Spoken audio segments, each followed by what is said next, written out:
so this is going to be a little trade review for the Monday of November 11th, right? We got past the election. We got some clear rotations happening. Obviously, that being fully the Kathy Ark fund. Kathy Woods fund has absolute boners to the upside. This has been one that has been on my primary focus throughout the whole entire Q4, right? I figured the market would transition a little bit more risk on, especially with a Trump dub. Trump did indeed get the dub, and then obviously that carried Tesla higher with Elon being a major part of Trump's campaign, and just a very beautiful chart, right? I mean, the whole equity market in general was pricing in Trump winning. We got a pop right here through the report. Really nice volume relative to the rest of the range. Heaviest volume that we actually seen since the liquidation coming off of this previous level, right? And now that we can, basically configure that this whole entire 4 touch point resistance area would now be fully absorbed, right? So the whole entire peg, just really dialing in on simple effort versus result, seeing the gap up, followed by the harmonic volume retracement into the earnings candle low, and then holding that area for 242.65 right into the election. With this pop being plus 22% on the underlying, was really showing us that this could really just end up being a really nice trade with a path of least resistance above 269, 270. And then obviously we would then look for the next level above us, right? And then we got a really nice heavy volume closure right above that. No true retest, more or less just these breakaway gaps. So I would love for Tesla to cool off and build out some structure for then taking position. I actually made no money on this one, right? But this was kind of what was carrying the ARKK fund a little bit higher. So that's whenever I started to look a little bit more into some of these growth names, because we've seen a lot of bids that were taking place in growth, right? You see something like Zoom. This is a major underperformer of a growth name, and this is one of my favorite ones. And I have a lot of comments here. I've already talked about this one. I was probably one of the first that was on this thing because a lot of people don't understand just the simple weekly accumulation looks and how each and every single new lower low is being incrementally bid until we get into an event that can drive liquidity off of lows for obviously an entry from big money, right? And that was what the report really just showed us on this day over here on August 22nd. Like I said, a ton of volume relative to the rest of the range.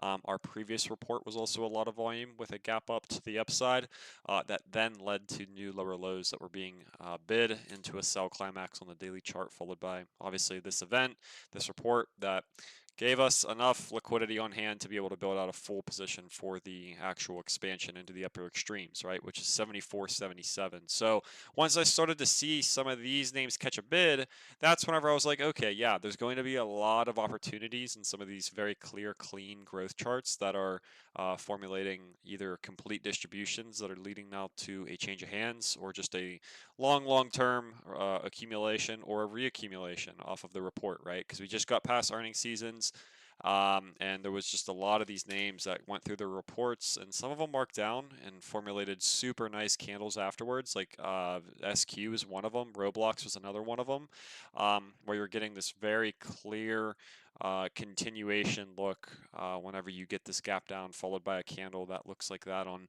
such significant volume, right? And it's basically over the top of like this weekly level from over here or this daily level, right? So this was a really nice chart, and this is almost kind of something that like reminded me over to Roblox. If you go take a look at Roblox, guys, this is a massive weekly trap where you get a lot of participants entering into the name over here on this weekly volume anomaly, and a lot of people get trapped on the gap down, and then they accumulate a lot of these panic sells that we got from the gap down through the news, right? So this was just a really nice opportunity to start thinking about taking some longs on stuff like these other growth names, like as far as shares go, right off to 618, and then these continued into their new highs and basically breaking out of these massive weekly looks, right? So then we go over to something like DKNG, and we kind of had a similar chart over here, but this was just where we had a completed distribution, right? You guys got to think as far as distribution goes and accumulation goes, there's always going to be a change of hands. Distribution doesn't last forever. Accumulation doesn't last forever, right? We already got our markdown phase through the report, and there was not a lot of significant volume behind that report relative to where the volume was actually pouring into on the name over here, right? We had this news candle. This is whenever I was ultra bearish DKNG.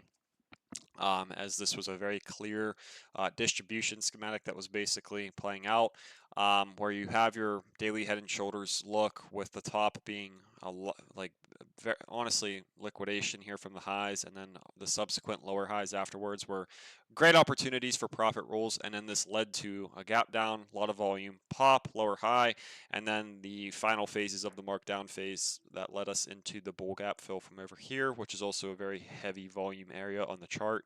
So this was a very significant area to start thinking about this being a completed distribution. Hence, we filled the bull gap.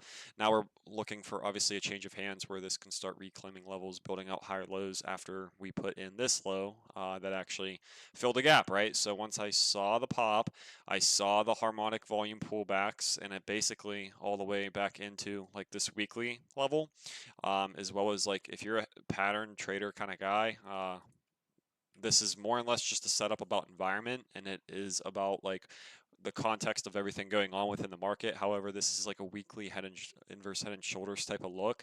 I don't trade patterns like that at all, but the volume patterns over here were really nice, and I was basically just waiting for the report to see what happens.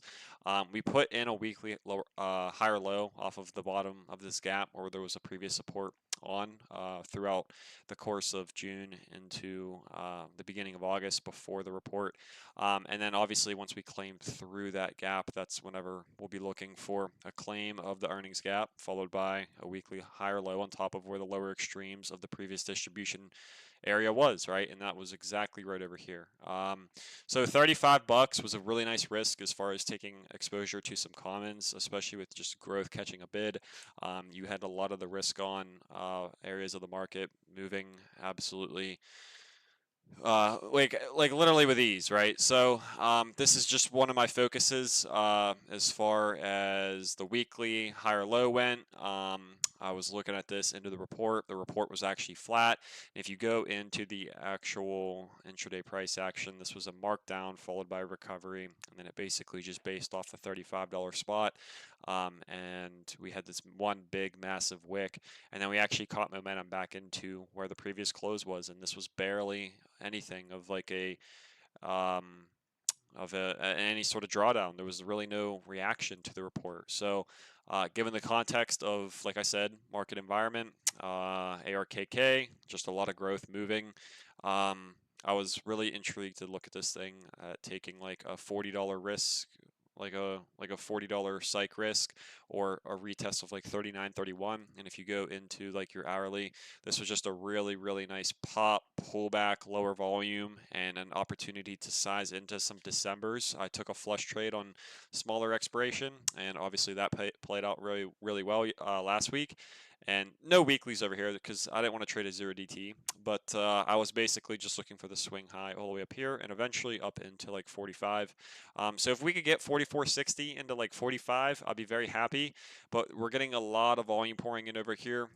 Post-spring structure developing for a weekly higher low, increase of volume on that weekly higher low as well. So I think this is just one big change of hands from this being a previous distribution to this now being a new accumulation.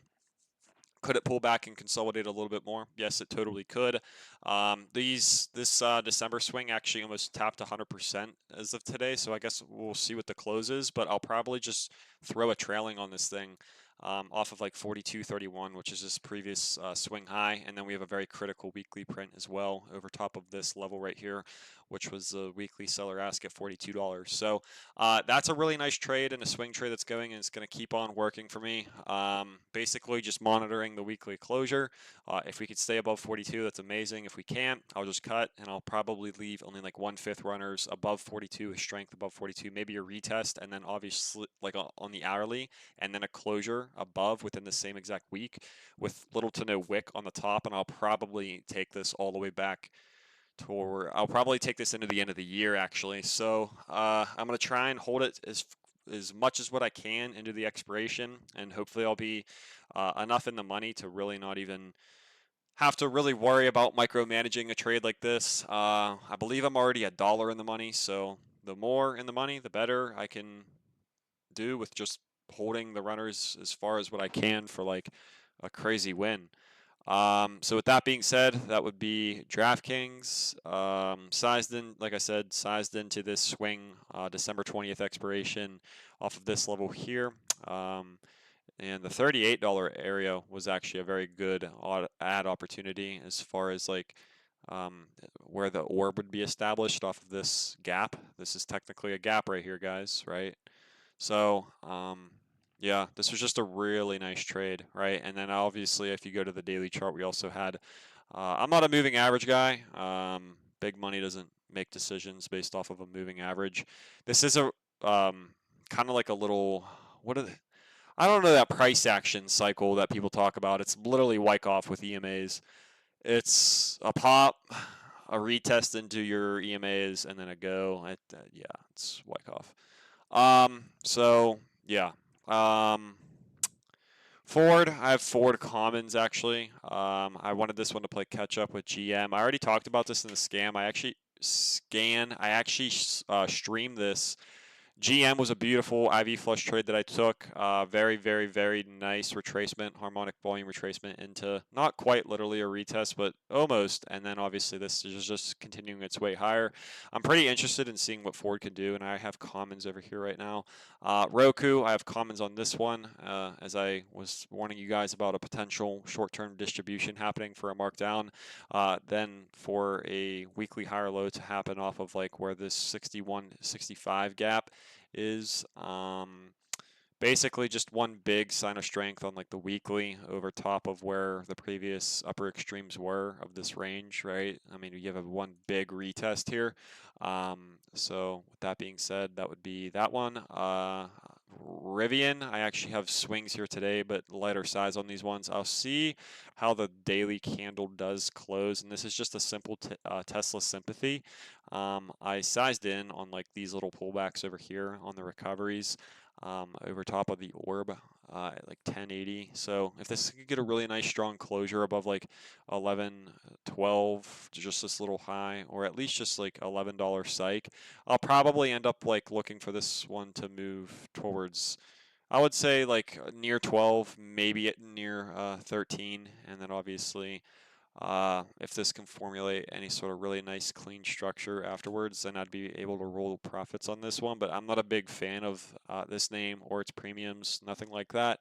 So yeah, I'm gonna not really hold this one too much. Apple, beautiful short side swing over the weekend. I don't even think a lot of people saw this one, to be honest.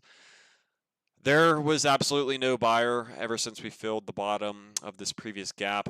The volume has been relatively dry throughout the whole entire course of this Q4, ever since we actually failed the previous all-time high.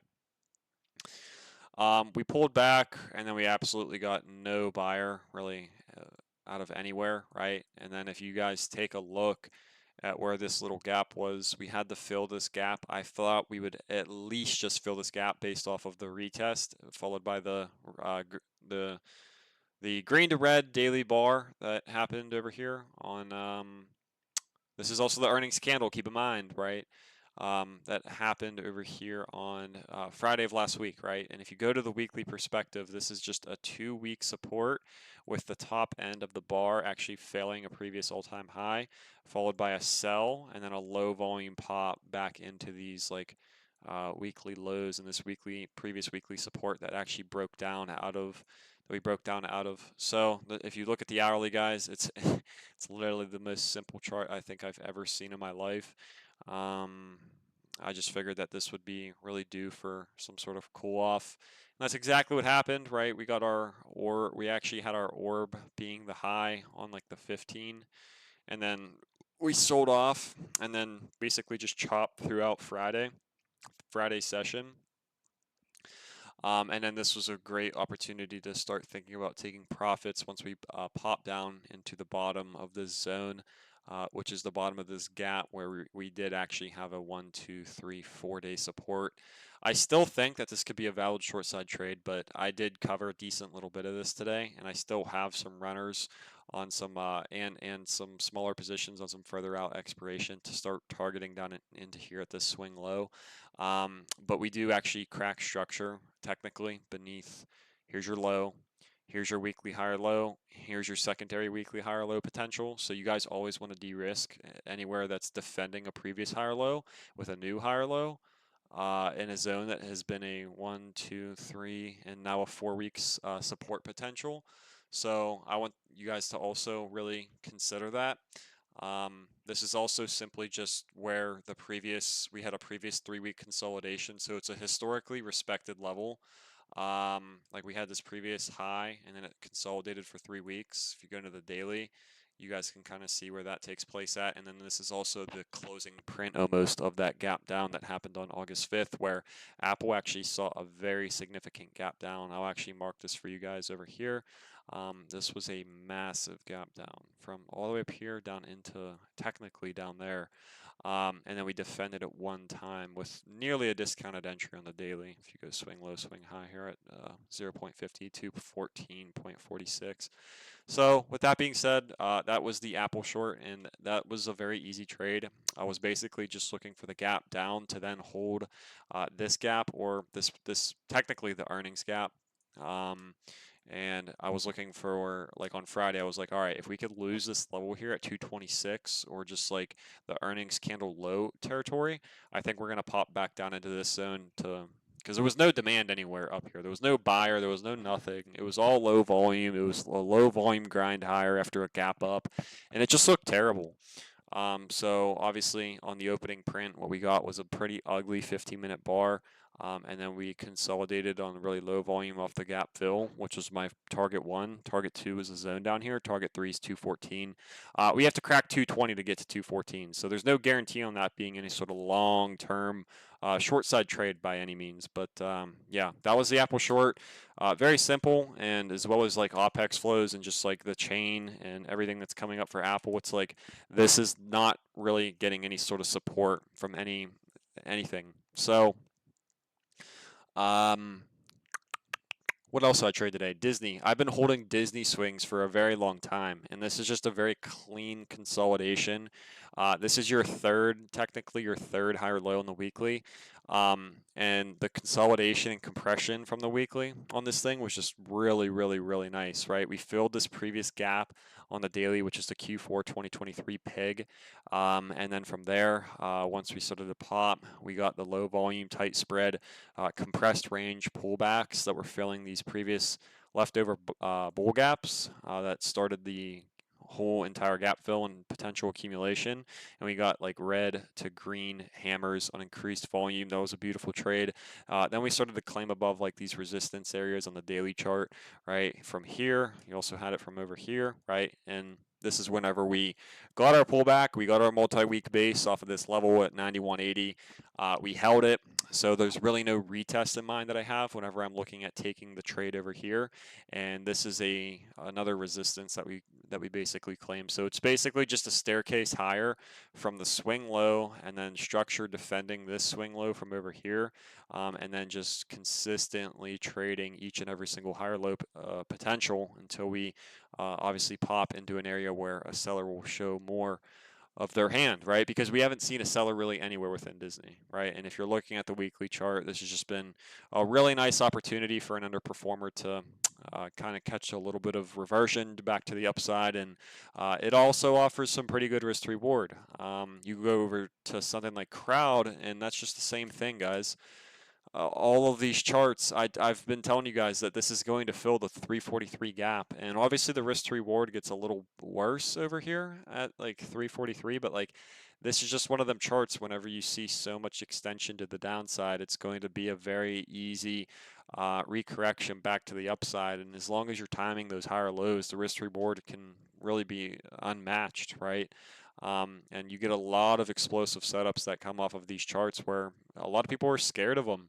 They really are. So these are all really, really nice charts. I also that's about it. Roku, absolutely insane. I already went over that one. SQ is the one.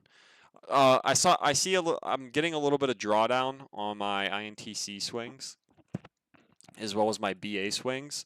I kind of want to see what happens with this thing, basically off of like this level. I want to see if this wick, if this candle can find a, if we can find a higher low off this candle, but I wouldn't be surprised if this started to get some sort of lower low, right? So I've already been talking about this and I'm totally okay with closing this for a loss, but if this can get a lower low and then find a bid and then start finding higher lows, I think that we could find a really nice, um, a really nice opportunity for a long side trade on BA.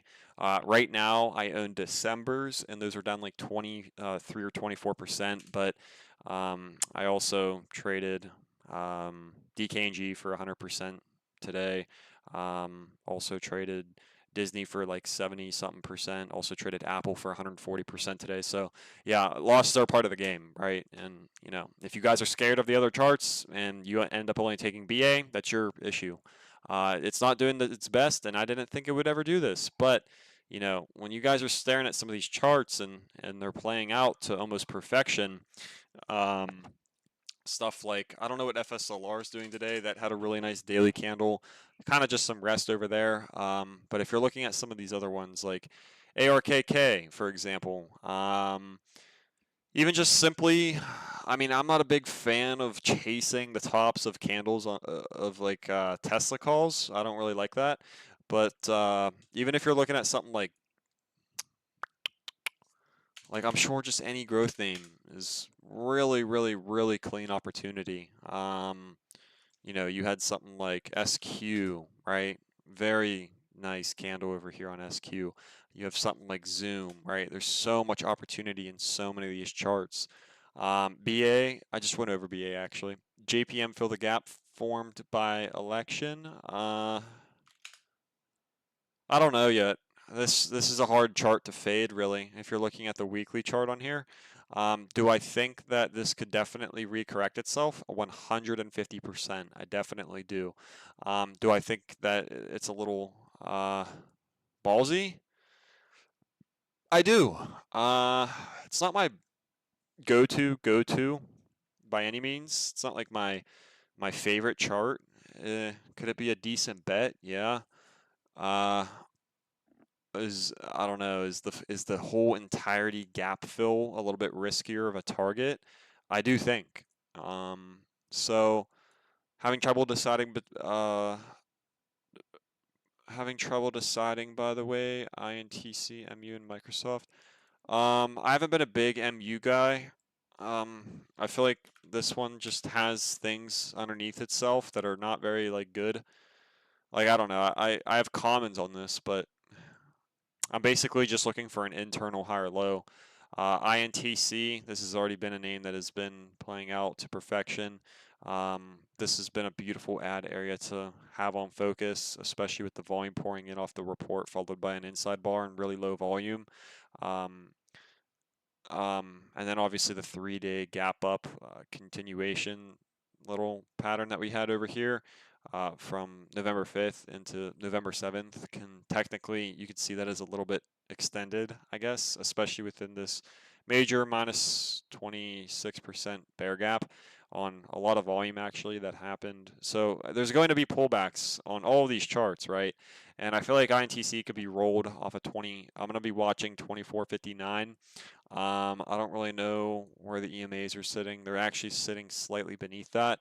But if we could sweep either like the gap here or just hold this level, which is a previous weekly level, that could be a really nice area to potentially long. It's a previous high, basically just like the staircase like we were talking about with like crowd. Um, and then everything else has just been INTC MU.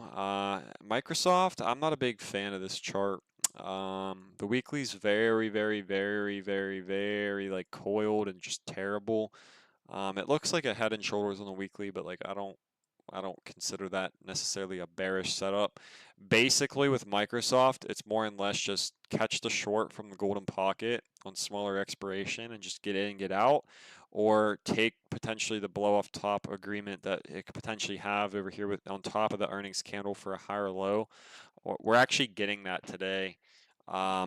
So could this be a decent little trade and an ad opportunity that you could have taken today off of 416? Probably.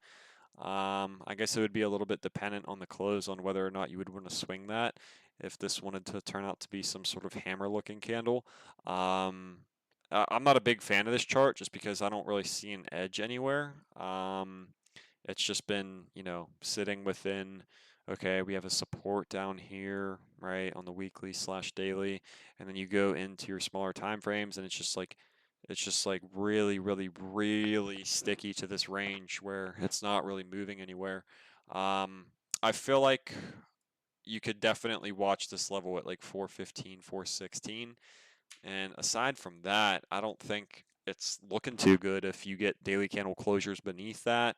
If you get anything that kind of invalidates the spot here at 415.36, I think it's pretty bad. I out like eh, I don't know. I'm not a big fan. But as far as everything else goes, the only trade I really missed out on today was Ford. I'm not going to panic cut my BA because I already made money here 3 times. And my size isn't big, and I've already scaled a little bit on these, and I also made money last week intraday on this. So that's not a trade where you really want to cut immediately. And my ads were like over here on this day. Um, or I'm sorry, they were actually on this day. I'll have to check. Or no, they were on this day. I'm sorry. So I don't know how I'm read. I have to check in on that. I might have to average into these into the close, but I really do like BA moving forward. And even if my trade doesn't play out right now, it's going to play out again. And I think this whole markup phase is going to pay really, really, really nicely. So I guess we'll see what goes on over there. Apple short about 1/5 runners. I bought some Rivian calls today, closed some for December 20th expiration for 32%, and then I hold 2/5 of those. I don't really need to be overnighting Rivian like day after day after day. I'm not a big fan of the ticker. The chart's mediocre, but the tape was strong. Everything looked really strong on this one over here. Obviously a sympathy trade over to Tesla. This got a new lower low and then obviously claimed that, followed by a heavy volume pop through the report. The report was actually very flat, and we got the reaction the next following days. And then basically what this was, guys, was just holding this previous resistance as well as the earnings candle high from today. So when you go into like your daily, I'm sorry, your 15 or your hourly, this is just a really nice hourly candle to play off of. And then it got the pop, low volume off of the resistance, pop.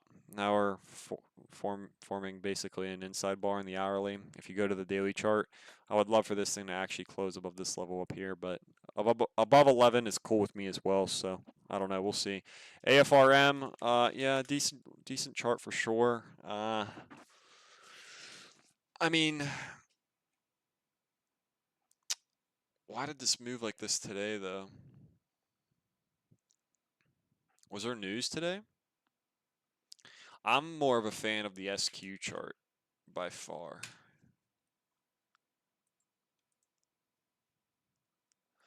Alrighty, well that would be it.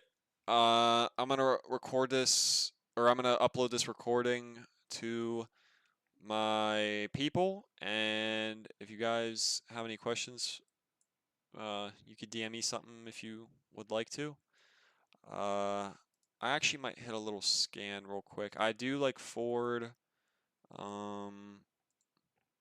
MU. I'm gonna be looking at this little gap over here in MU. And I want to see kind of what happens off of that area into tomorrow. No size today. I don't like that candle off the open on that kind of volume. Not a fan of it at all.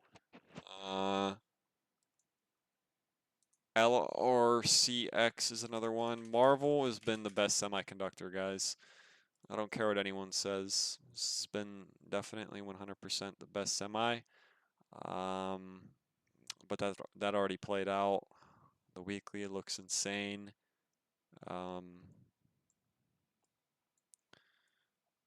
Yeah. And aside from that, I don't really see anything that I love. I might add FSLR, but I hate the premium. I hate the spreads. I hate everything about this thing. aside from the daily chart and how nice it looks, I feel like we could push. I feel like we could breach into the gap a little bit more. So I don't know. I guess I'll see what the pullbacks bring or what we can do with like based off of this candle here. I don't know. We'll see. But everything else is kind of shit.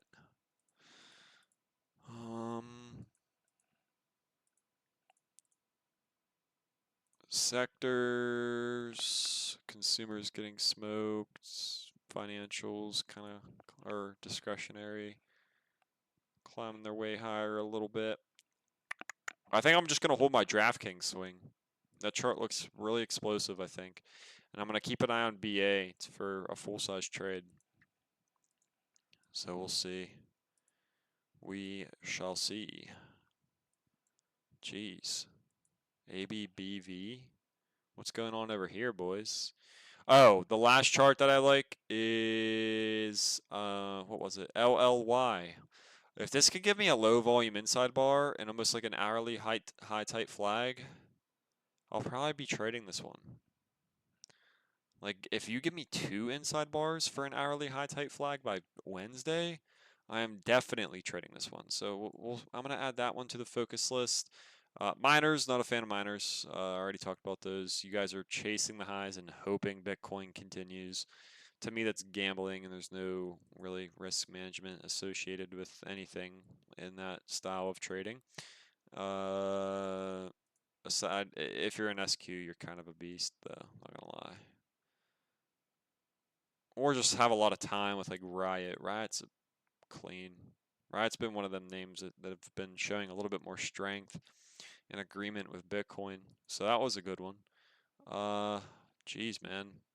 My sectors list needs to get some work done on it.